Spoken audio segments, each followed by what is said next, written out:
Oh my God, how annoying was that? Hi, I'm back. You might not be back. You might have all lost interest and gone. So let me just play a couple of videos while I see if you can come back in. I can't look, if you live near me and you're any good at this sort of internet stuff, then do drop me a line and I would be utterly delighted to have you. Anyway, here's a little bit of something I've done before. But let me ask you, you're very strong about supporting women's rights to the point where many say that you are transphobic. Are you transphobic? Well, I think in 2022, transphobic really just means I don't think women have penises. And so, yeah, I absolutely am. So you're proud of being transphobic? Yeah, I'm proud of standing up for women's rights and making the word woman completely exclusive to just women, adult human females, 100%. Right, you see, but here's my problem with that, because whilst I have a problem with the last guest who chose to be abusive and unpleasant and wasn't listening to a word I said, I've always supported trans rights to fairness and equality. I don't see a need to say I'm transphobic towards them or to alienate them in any way at all. And I have a problem when you proudly boast of being transphobic. I can see why, on the other side of this argument, that kind of rhetoric would be very unhelpful to people who are trans. Right. Well, I guess we have a little bit of an issue with definitions, but when it comes to words like transphobia, it's simply used to silence women like myself who are trying to protect women's spaces, language and rights. And so if I have to wear that label in order to speak the truth, then I'm happy to do it. There is nothing that can stop me from speaking about what harms and danger there is for women when we try and dilute what the word woman means and we allow that language to be used for men. Yeah, listen, I agree with a lot of what you say.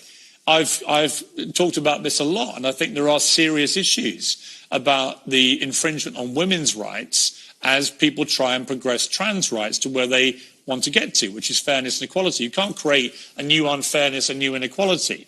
But I don't think it's helpful to the debate for you to say, I'm transphobic, because that means that you are, by your own admission, hateful towards the trans community. That's what it means, transphobic. Yeah, but it doesn't, though, does it? Because that person just called you transphobic. And I think you've said numerous times, even this evening, that you are pro-trans rights, whatever that means. And so if you give an inch, I feel, then we really do give everything up. And so look, it's just a word. It just, transphobic, what is that? I've never assaulted anyone. I've never incited violence. I don't even know what transphobia means besides refusal to submit to this ideology. And I just won't. I think there needs to be a better consensus between the two warring factions on this, because I have a lot of sympathy for all of what you say. I also have sympathy with the trans community who do feel that increasingly a lot of the rhetoric about them is transphobic. I don't think it really helps the debate if you say I'm transphobic, because you know that will cause a lot of anger towards them. And why play that game if you feel that they are playing a game with you? Why not be the bigger person in the debate and say, all right, how do we get to a place of genuine fairness and equality for all? Well, look, we could have gone into the conversation where you say you're transphobic and I'm like, no, I'm not transphobic. And then we continue from there and we might have a debate about what transphobia means. I'm just happy just to put that out the way, just to talk about women's rights. When we talk about trans rights in 2022, we're predominantly saying allowing access to women's spaces for men who call themselves women. That's. I'm just going to cut myself off because, you know, I'm great and everything, but even I've had enough of myself. I don't know what I've done to the camera, but I've made myself yellow and I am quite tanned. But this is going above. Oh, that's a bit better. This is going above and beyond. Nobody has that much of a commitment to a tan. So anyway, so I want to talk very quickly about reform. And I want to say that Mr. Farage and I had a conversation quite some time ago. And communication is still open if he doesn't want to ghost me. again. But if you want a decent policy and you need a decent person to speak about this issue, I'm willing. And Party of Women is happy to advise reform on how to behave when it comes to this issue. And look, I don't want to blow my own trumpet so much, but if I was reform and I saw this woman who'd started her own political party, who actually was bold, charismatic, even if I do say so myself, with enough lighting and filter, relatively all right on camera. If I was reform, I'd be biting my hand off. That's what I'd be doing. I'd be saying, hey, Kellie-Jay, we're suffering a bit with a lack of charisma and actual kind of some oomph in this party. Is there any chance you could help us? That's what I'd be doing if I was reform. That's what I'd be doing. When it comes to migration, when it comes to illegal migration, when it comes to men and the safety of women and girls in this country and the risk that they pose, when it comes to men and what is a man and where men belong, where penises belong, how many of them I'd like to see on a daily basis. When it comes to that, who would be the best person to advise reform? Me. Who is relatively relatable? Me. Who is like the womanliest of women? I am. What have reform done? Not really done the right thing as far as I'm concerned when it comes to the safety of women and girls. I'm just saying. I'm not even sure. Look, I'm happy to advise. I'm happy to advise. I won't even charge you any money. I'm happy to advise because I do think that you're going to fuck it though. But I do think that there is still a little bit of hope around reform. But what this country needs more than anything else is a conservative party that's conservative. So Conservatives need to get rid of Kemi and they need to install someone with a bit of backbone, a bit of something, a bit of charisma. And I don't think that's Kemi at all. I think it's just so dire that even if reform don't pull their act together, which they bloody well should, but even if they don't, I do think they're going to have a significant role in the next general election. Just not enough. It's not enough. So what's your choices, people? Well, there's Party of Women. And why should you choose that? Well, because actually, I don't know if we're going to have, we're going to be able to change government. I don't think there's going to be anything exciting enough. I think Labour's still going to be ultimately a threat. And I think what we have to do is we have to change the culture because, and that's why we're going for the civil service. That's why we're going to kind of lift up a few stones and see the creepy crawlies oozing from underneath. But if you want representation that really does center women, that really centers reality, that is completely unafraid when it comes to speaking the truth, then Party of Women is the only party. Like, really. You know, there's other bluster and everything going on at the moment. There's lots of little things that will crop up and they'll die down and they'll piss people off. But Party of Women, we're not trying to get into government because that's not going to happen. We are trying to change the culture. We are trying to ensure that every single person who has a voice, as in a voice, can use it and can use it effectively in places where it makes a difference. So I just, you know, it's a little bit maddening to be a person that I'm not the first person to say the things that I say. I'm the first person to take it to the masses.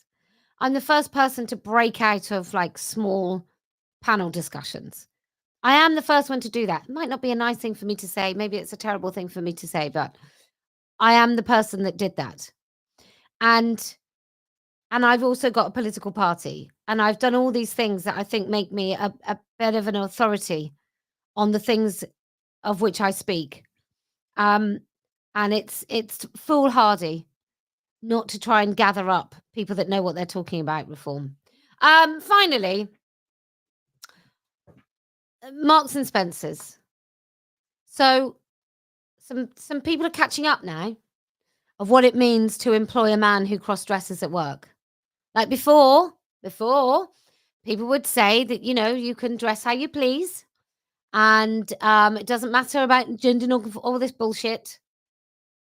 But I think we're all beginning to realize, and I've been talking about this for a really fucking long time. So thanks for catching up, people. Don't forget where you got your ideas. But I've been saying for a long time that these men do not belong in work. They do not belong working alongside anyone. If they want to do a little bit of eBay, or a little bit of that sort of thing, they can even run their own shop, and customers can choose whether or not to go in them.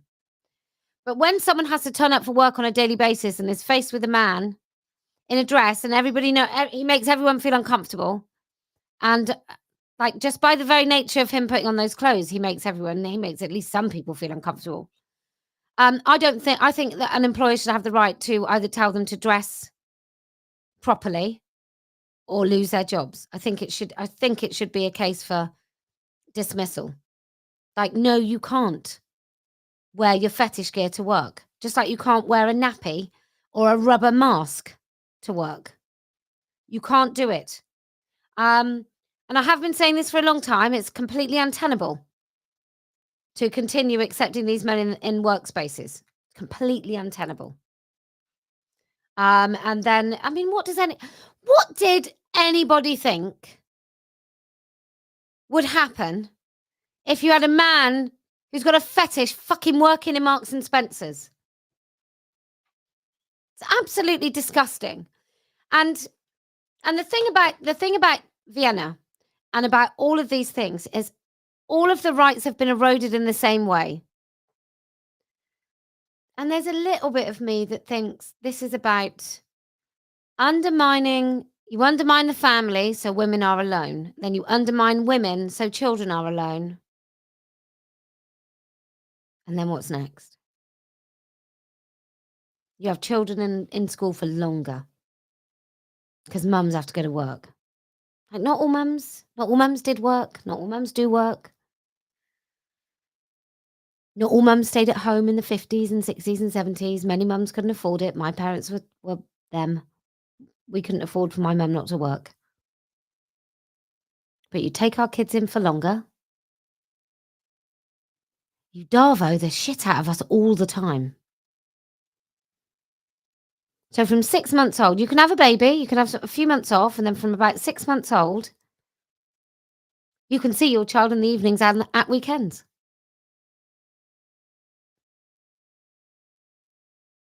And then people are like, oh, why is the birth rate dropping? It's unfathomable. Well, there's two types of people that have many, many children. There's those that can afford it, and there's those that are on benefits. Lots of benefits. And I would wager that lots of benefits is probably going to have more children than the lots and lots of money.